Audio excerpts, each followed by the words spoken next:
All right. And of course, just talk to me. First, talk to me about your first thoughts on this whole Cleveland crazy thing going on there. Well, it's great news that they've been found. Then you try to look back and think, my, they've been there for 10 years. How difficult has that been for them? Very, very, very tough. So your heart goes out to them. And I think, Fran and I have 8 kids. We have 19 grandkids. I think if that was my child, how would I feel? It's wow. When you think about, things like the cops showing up there a couple times and knocking on the door and finding no one there, do you find it disturbing at all, not in them not doing their job, but how easy it is to kind of slip under the radar for something like that? It is amazing how someone can slip under the radar for so long. You listen to the accounts, and this guy went to barbecues, and he went to rallies, and he did all kinds of normal things. But there was another side of his life that was just, unbelievable, where he's keeping these 3 women in prison. And then the baby is born, who's now 6 years old. So it's horrible. Now, on the scale of, the things that you've heard about and what you've seen, where does this rank in the national press of absurdities, high leveling? Well, in my job, we see an awful lot of tragedies.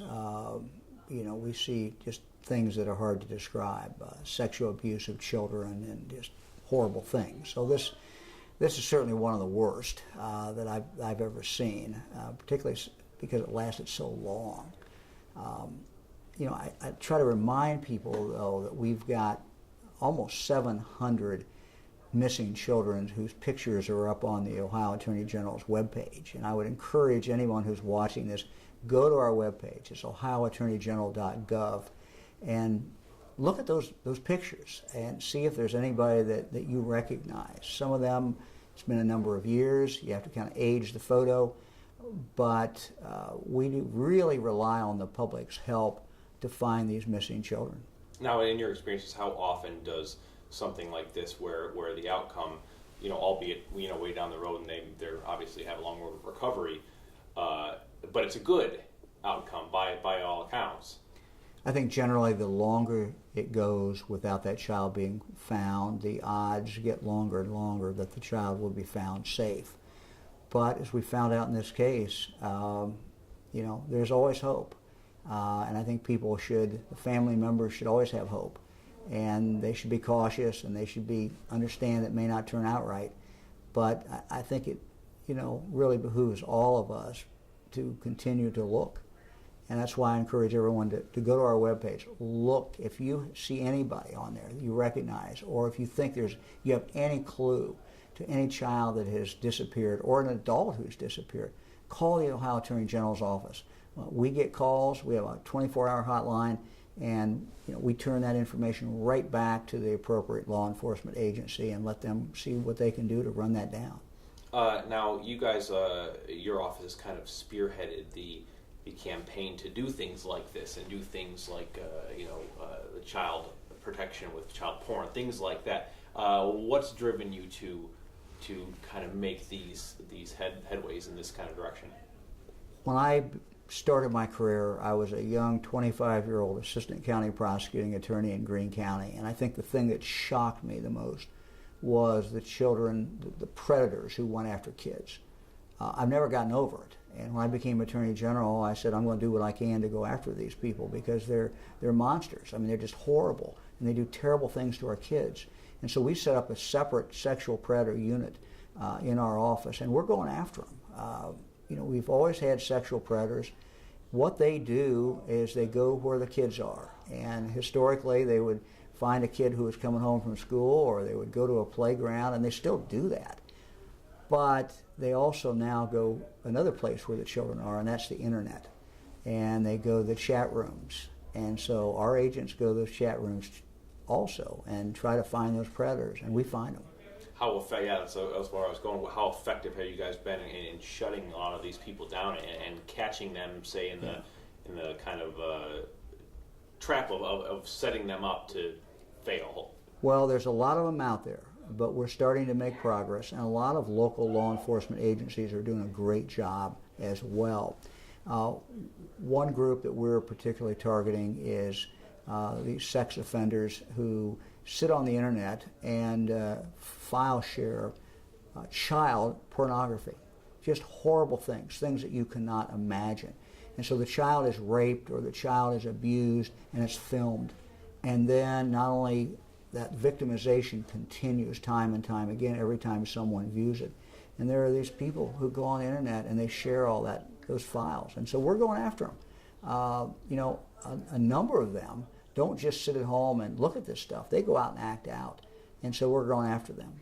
How is your office associated with what's going on in Cleveland? Do you guys have a hand in that, or what's going on? Really the FBI has taken the lead in this, along with the Cuyahoga County Prosecuting Attorney's Office, as well as the Cleveland Police Department.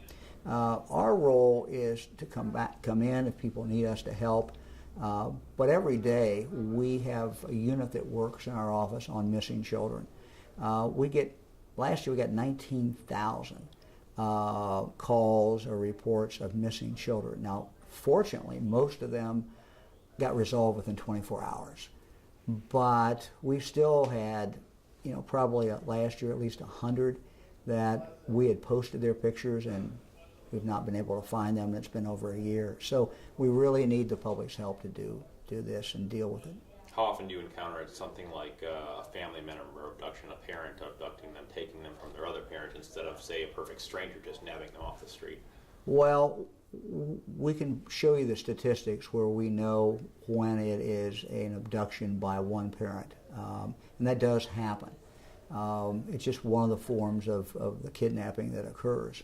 We have some that are international, where you have a family, one spouse lives in another country or is from another country, and they take that child back to the other country, which is very, very difficult. So we have all kinds of different reports of children missing. We have a lot of runaways, and what we worry about with runaways is not only that they get home and be safe, but we worry about them being exploited sexually, and have people who meet them in a bus, and the child is lonely, the child needs help, and someone takes them under their wing, and that's a human trafficker. And they're after that child to sell them for sex. And so these kids are really vulnerable, the runaways. And as far as, people like the girls in Cleveland, they just were taken off the street, one saying, I'm on my way home from work, and just never being seen till now. How often does this type of thing occur? This certainly does happen. And, we end up with a lot of children who are missing, and frankly, we don't know what happened to them. We don't know if they wandered off. We don't know if they purposely left. You don't know. But the case in Cleveland is a classic case of abduction, kidnapping, and that happens. It does. What can we look for them to be charged with and prosecuted as? What would you like to be seen happen? Well, the decision about the prosecution will be made by the Cuyahoga County Prosecuting Attorney. I talked to him yesterday about that, and he's certainly very much on the case. They're going to try to throw the book at these guys, as well they should. And what comes to mind for me is abduction or kidnapping charge. I would assume a rape charge or multiple rape charges. So these are very, very serious offenses. And I think everybody in law enforcement will do everything they can to make sure that the individuals who did this will never get out of prison. I think everybody wants us to kind of move along quickly just to be seen it over. I mean, quite frankly, to drag them through the streets by their ankles. But unfortunately, in some respects, this is a third world country. No, we have laws in this country that we have to follow. But opinion. Have you heard of anyone coming to you talking about, do they want these people to face the death penalty potentially? Well, under Ohio law today, from what I know of the case, they would not be eligible for the death penalty unless we find some individuals who have been killed. Now, if that happens, then certainly they would be eligible for the death penalty. And this investigation is still, even though we're 4 or 5 days into it, it's still in its early stage.